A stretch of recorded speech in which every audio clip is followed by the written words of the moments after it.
Russia की Ural mountain में 9 experience hiker एक ट्रैक पे गए थे, जहाँ कुछ दिन बाद ही उनकी लाशें अलग अलग जगह बिखरी मिली।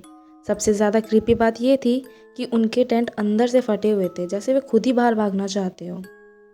कुछ हाइकर हाफ नेकेड मिले, स्नो में विदाउट शूज़ के, बहुत ज़्यादा ठंड में।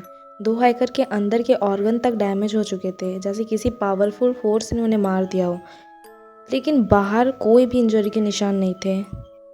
उनमें से एक हाइकर की तो जीभ और आंखें भी गायब थी। ऑफिशियली इसे हाइपोथर्मिया या नेचुरल डिज़ास्टर बोला गया, लेकिन इसकी काफ़ी सारी अलग अलग थ्योरीज़ हैं, जिसके बारे में ही आज हम इस वीडियो में डिस्कस करने वाले हैं। तो आगे बढ़ते हैं वीडियो की तरफ। तब तक आप इस वीडियो को लाइक और सब्सक्राइब करना ना भूलें। इस केस का असली जवाब आज तक क्लियर नहीं हुआ है, इसी वजह से ये दुनिया का मोस्ट क्रीपीएस्ट और मिस्टीरियस केस में से एक है। इन सारी थ्योरीज़ में से सबसे मोस्ट क्रीपी थ्योरी है येटी अटैक थ्योरी, जो कि हमारी वीडियो की सबसे फर्स्ट थ्योरी है। सोचो, अगर एक ऐसा क्रिएचर ने हाइकर पे अटैक किया हो जो आदमी जैसा तो हो लेकिन आदमी ना हो, एक मिथिकल मॉन्स्टर जिसे हम येटी के नाम से जानते हैं। येटी एक मिथिकल क्रिएचर है जो हिमालयाज़ और स्नो माउंटेन में देखा गया है।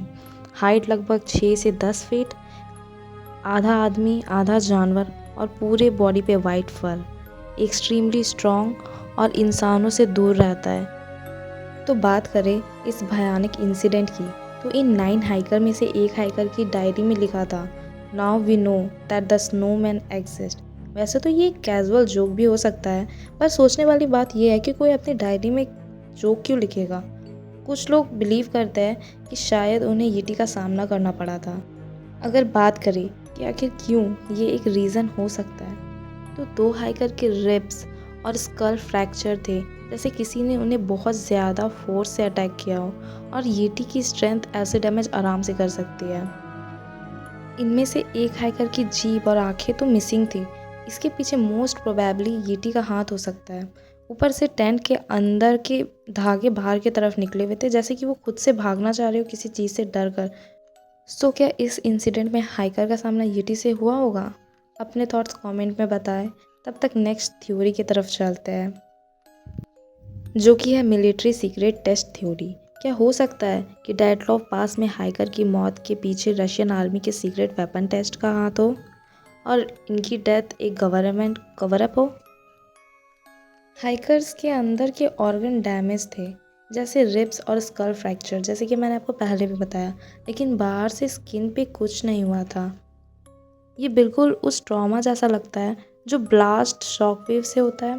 कुछ हाइकर के कपड़ों में रेडियो एक्टिव पार्टिकल्स मिले थे। नॉर्मल एल्वेलेंस या हाइपोथर्मिया में ऐसा पॉसिबल ही नहीं हो सकता है, जो कि डायरेक्ट न्यूक्लियर मटेरियल के कांटेक्ट का इंडिकेशन देता है। इस केस में गवर्नमेंट में इन्वेस्टिगेशन रिपोर्ट में लिखा था, death caused by an unknown compelling force. वैसे तो मिलिट्री टेस्ट थ्योरी भी एक रीज़न हो सकता है उनकी डेथ का, बट काफ़ी सारी चीज़ें इस थ्योरी से मैच नहीं करती है। सो थर्ड थ्योरी है द यूएफओ थ्योरी। उस टाइम के काफ़ी सारे विलेजर्स और इन्वेस्टिगेशन ने रिपोर्ट किया कि उन्होंने आसमान में ऑरेंज और ब्राइट ग्लोइंग लाइट्स देखी थी। कुछ लोगों ने उन्हें मूविंग फायरबॉल बोला। ये लाइट एग्जैक्टली उसी रात उसी जगह के आसपास देखी गई थी जहाँ हाइकर की लाशें मिली थी। हाइकर की लाशें ऐसी दिख रही थी जैसे उनकी मौत किसी पावरफुल अननोन एनर्जी से हुई थी। यूएफओ एनकाउंटर के कई सारे केसेस में लोगों के कपड़े में रेडियो एक्टिव ट्रेसेस रिपोर्ट किए गए हैं, जो कि हाइकर के कपड़ों में भी मिले थे। ऊपर से टेंट के अंदर से सभी हाफ नेकेड भागे थे, जैसे उन्होंने कुछ ऐसा देख लिया हो जो कि उनके कंट्रोल से बाहर था। एक हाइकर की टंग और आइज़ मिसिंग थी, जैसे कि मैंने पहले भी आपको बताया, जिसे कुछ लोग मानते हैं कि एलियंस उनके बॉडी पार्ट साइंटिफिक एक्सपेरिमेंट के लिए ले गए होंगे। यूएफओ थ्योरी थोड़ी फैसिनेटिंग ज़रूर लगती है, पर ज़्यादातर चीज़ें एलियन एनकाउंटर की तरफ ही इशारा करते हैं, लेकिन प्रूफ के बिना ये सिर्फ और सिर्फ एक थ्योरी ही है। सो फोर्थ थ्योरी है द पैरानॉर्मल फोर्स थ्योरी। वहाँ के लोकल इस माउंटेन को डेड माउंटेन और कर्ज माउंटेन के नाम से भी जानते हैं। वो मानते हैं कि इस जगह पे बुरी शक्तियाँ और सुपरनैचुरल पावर घूमती है। वही रीज़न है कि लोकल्स हाइकर वहाँ जाने से मना करते हैं। बात करें इंसिडेंट की, तो टेंट को देखकर ऐसा लग रहा था जैसे किसी इनविजिबल फोर्स ने हाइकर को पैनिक में भगाने के लिए फोर्स किया हो। बॉडी पर कुछ इंजरी बहुत अनयूजुअल थी, जैसे इतनी ज़्यादा प्रेशर से बोन का टूट जाना लेकिन कोई एक्सटर्नल हार्म ना होना, ये एकदम अननेचुरल लगता है, जैसे कोई अनसीन शक्ति हो जिसने अटैक किया। ऊपर से एक हाइकर की जीभ और आंखें भी गायब थी, जिस पर पैरानॉर्मल थ्योरिस्ट का मानना है कि ये रिचुअलिस्टिक सैक्रिफाइस, ये सुपरनैचुरल एंटिटी का काम हो सकता है।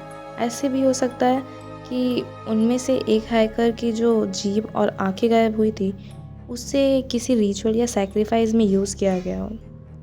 सो द लास्ट और फिफ्थ थ्योरी है Mansi tribe attack theory. According to this theory, Dyatlov pass के आसपास ही एक ट्राइब रहती है जिसका नाम है मानसी ट्राइब। ये लोग अपने लैंड को सैक्रेड मानते हैं और लेजेंड के मुताबिक माउंटेन और फॉरेस्ट उनके लिए एक पवित्र जगह है। कुछ लोगों के मुताबिक हाइकर्स बिना उनके परमिशन के उनके सैक्रेड एरिया में घुस गए थे, जिसकी वजह से ट्राइब ने उन्हें पनिश करने के लिए उन्हें मार दिया। ये सारी तो हो गई थ्योरीज, लेकिन असली वजह क्या थी ये आज तक एक मिस्ट्री ही है। सवाल ये है कि 9 एक्सपीरियंस्ड हाइकर एक रात में ऐसे कैसे अचानक ख़त्म हो गए। क्या ये एक नेचुरल एक्सीडेंट था, या एक सीक्रेट एक्सपेरिमेंट, या फिर कुछ और जिसे आज तक हम समझ नहीं पाए। अब मैं आपसे पूछना चाहती हूँ कि आपको सबसे ज़्यादा किस थ्योरी पे बिलीव है। अपना ओपिनियन कमेंट में ज़रूर शेयर करें, क्योंकि आपकी एक एक थॉट इस मिस्ट्री को और भी ज़्यादा इंटरेस्टिंग बनाती है।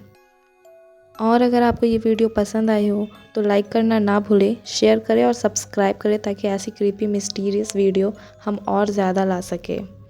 तो मिलते हैं फिर ऐसे